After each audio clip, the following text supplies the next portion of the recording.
Class 12th NCERT math exercise 1.1 question number first के 5 का a R relation x y such that x तथा y एक ही स्थान पर कार्य करते हैं। देख लीजिए क्वेश्चन है एक्स तथा वाई एक ही स्थान पर कार्य करते हैं। अब इसको सॉल्व कैसे करेंगे, इसका सॉल्यूशन देख लीजिए आखिर कैसे होगा। तो पहले हमको दिखाना है इस रिलेशन में तीनों की जांच के लिए स्वतुल्य। स्वतुल्य के लिए क्या शर्त है, एक्स वाई की जगह हम एक्स और एक्स लेंगे। स्वतुल्य के लिए एक्स और एक्स होना चाहिए। तो देख लीजिए सेम इसी लाइन को लिख लेते हैं, एक्स तथा एक्स एक ही स्थान पर कार्य करते हैं। अब इसको समझिए, दो बार किसी के बारे में एक्स और एक्स एक ही स्थान पर कार्य करते हैं, ये स्टेटमेंट सही है। इसीलिए आर जो है रिलेशन वो क्या हो गया, स्वतुल्य। आर इज रिफ्लेक्सिव, ये रिलेशन रिफ्लेक्सिव। अब देख लीजिए दूसरा हमको दिखाना है सम्मित। सम्मित के लिए क्या शर्त है, x y to y x. जिस रिलेशन में एक्स वाई है उसमें वाई एक्स भी होना चाहिए। कहने का एक्स और वाई एक ही स्थान पर कार्य करता है तो वाई और एक्स भी उसी स्थान पर कार्य करना चाहिए। तो देख लीजिए एक्स तथा वाई एक ही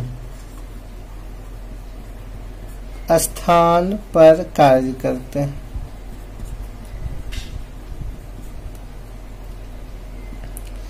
तो y तथा x भी एक ही स्थान पर कार्य करेंगे। मतलब राम और श्याम यदि रोसड़ा में रहते हैं तो श्याम और राम भी रोसड़ा में रहेंगे, दोनों बात सेम है।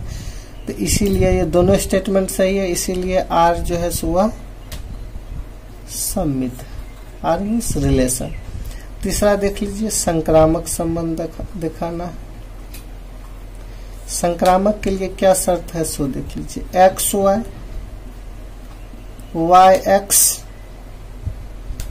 तो sorry x y y z तो एक्स जेड।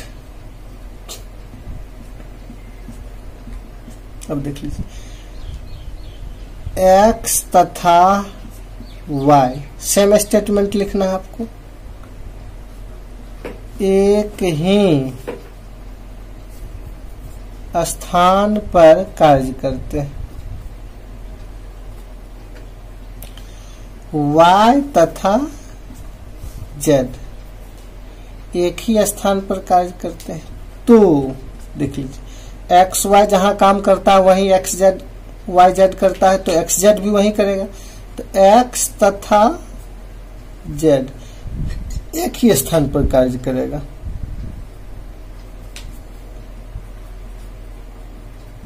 बात सेम है, इसीलिए आर जो है वह संक्रामक है।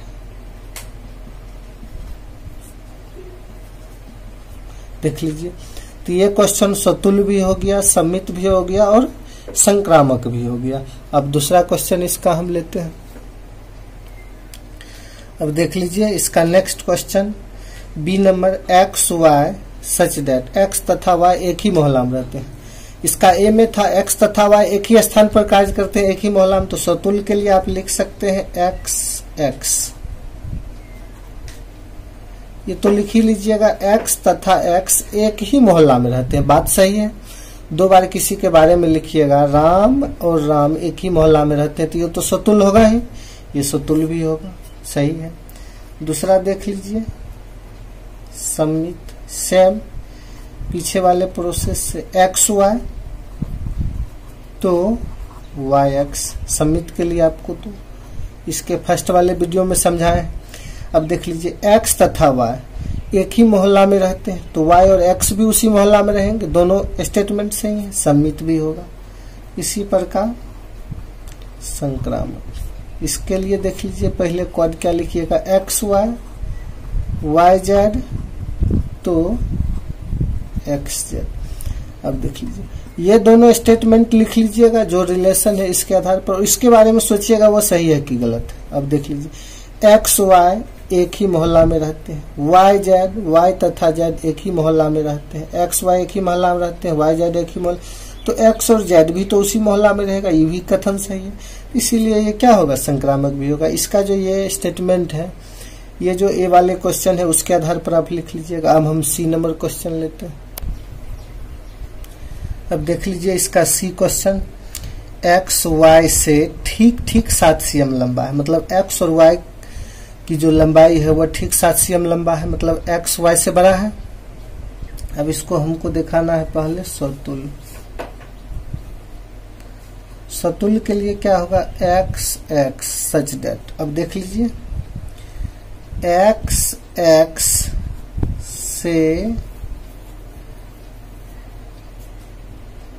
ठीक ठीक कितना 7 cm लंबा है। मान लीजिए एक्स कोई व्यक्ति है, राम राम से ठीक cm, मतलब अपने से अपने कोई बड़ा नहीं हो सकता, उसमें भी 7 cm, खुद से खुद कोई बड़ा नहीं होगा, ये कथन गलत है।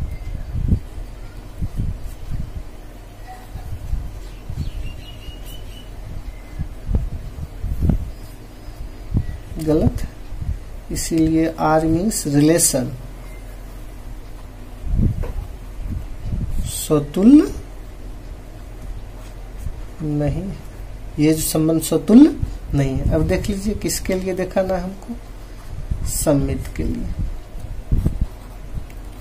एक्स वाई तो वाई एक्स। अब इसको समझिए, एक्स वाई है तो सेम स्टेटमेंट लिखेंगे, एक्स वाई से ठीक ठीक 7 cm लंबा है, तो वाई एक्स से ठीक ठीक 7 cm लंबा नहीं होगा। अब देख लीजिए एक्स वाई से ठीक ठीक 7 cm लंबा है, मतलब 7 cm लंबा है, 7 cm बड़ा है, तो वाई भी एक्स से 7 cm लंबा नहीं होगा, 7 cm छोटा हो, 7 cm छोटा होगा, लंबा नहीं होगा। लेकिन रिलेशन क्या है, लंबा ही है, उसी के आधार पर हमको तर्क देना है। लंबा नहीं है, दोनों सेम होना चाहिए, लंबा होना चाहिए, तो इसीलिए आर जो है वह सम्मित भी नहीं है।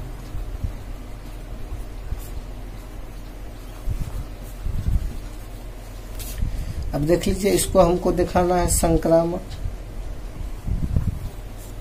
उसके लिए क्या है, एक्स वाई होना चाहिए, तो वाई जेड, तो एक्स और जेड। अब इसकी तर्क को देखिए, एक्स वाई से 7 cm लंबा है, एक्स वाई से ठीक ठीक 7 cm लंबा है, मतलब बड़ा है।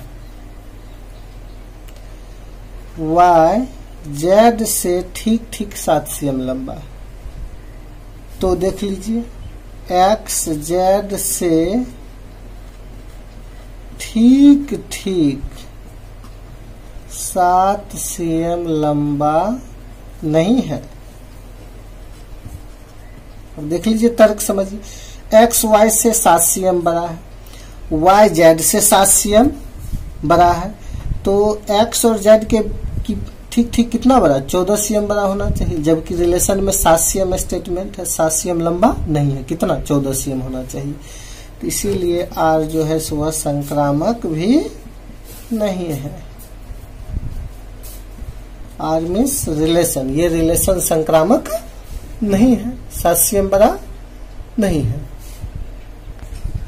अब देख लीजिए डी नंबर, एक्स वाई की पत्नी, इसको अब भी दिखाना है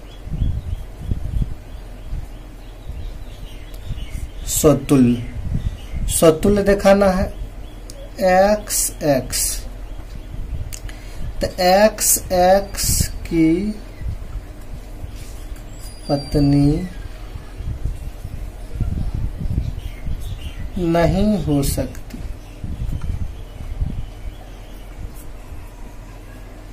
इस स्टेटमेंट के अनुसार आपको लिखना है एक्स जो है वह किसकी पत्नी, एक्स की पत्नी नहीं हो सकती। क्यों? तो देख लीजिए, राम राम की पत्नी होगी, सीता स्वयं की कोई पत्नी नहीं होगी, इसीलिए आर जो है वह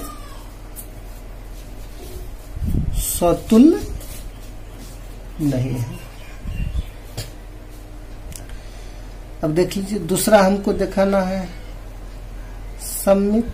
समित के लिए एक्स वाई, तो वाई एक्स। अब स्टेटमेंट से मिलाइए, एक्स वाई की पत्नी है तो वाई एक्स की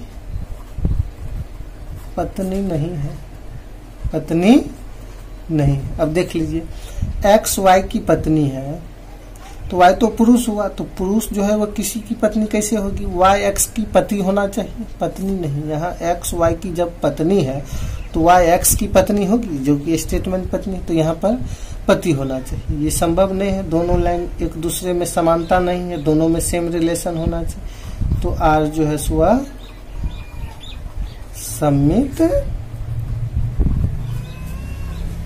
नहीं है।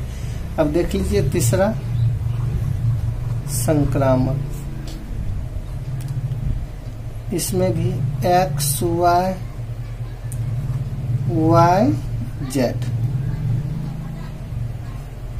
एक्स जेड, एक्स वाई की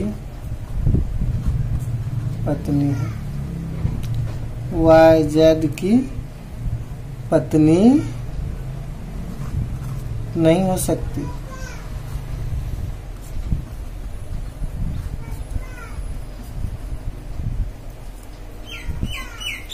तो ये तो होगा ही नहीं, एक्स जेड की पत्नी तो होगा ही नहीं। अब देख लीजिए, एक्स वाई की पत्नी है तो वाई तो पुरुष हो गया, तो ये किसी अन्य की पत्नी, पुरुष तो किसी की पत्नी हो ही नहीं सकती है। ये स्टेटमेंट, एक्स जब वाई की पत्नी है तो एक्स फिर जेड की पत्नी कैसे होगी? नहीं, तो ये रिलेशन संभव नहीं है, इसीलिए आर जो है यह संक्रामक नहीं है, आर संक्रामक भी नहीं होगा। अब देख लीजिए, इसका क्वेश्चन नंबर ई ले लेते हैं।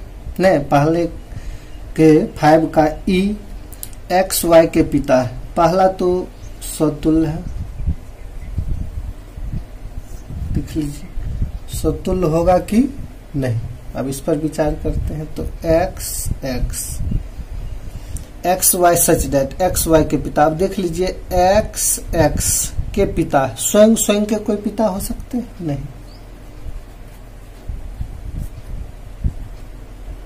नहीं हो सकता। ये तो स्वतुल्य होगा? नहीं होगा।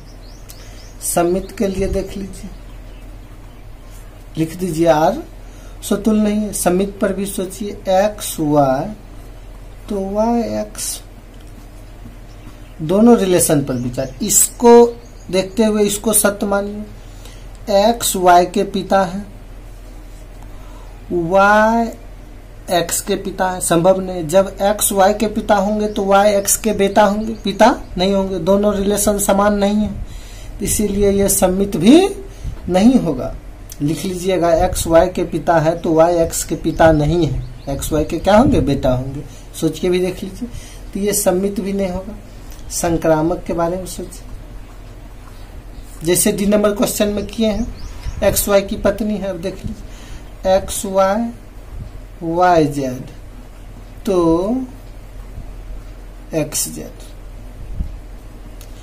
एक्स वाई के पिता है, वाई जेड के पिता है, तो एक्स जेड के पिता होंगे? नहीं होंगे। कौन हो जाएंगे? देख लीजिए, एक्स वाई के पिता है, वाई जेड के पिता है, तो एक्स जो है जेड के कौन होंगे? पोता होंगे। और एक्स जो है जेड के कौन? दादाजी होंगे।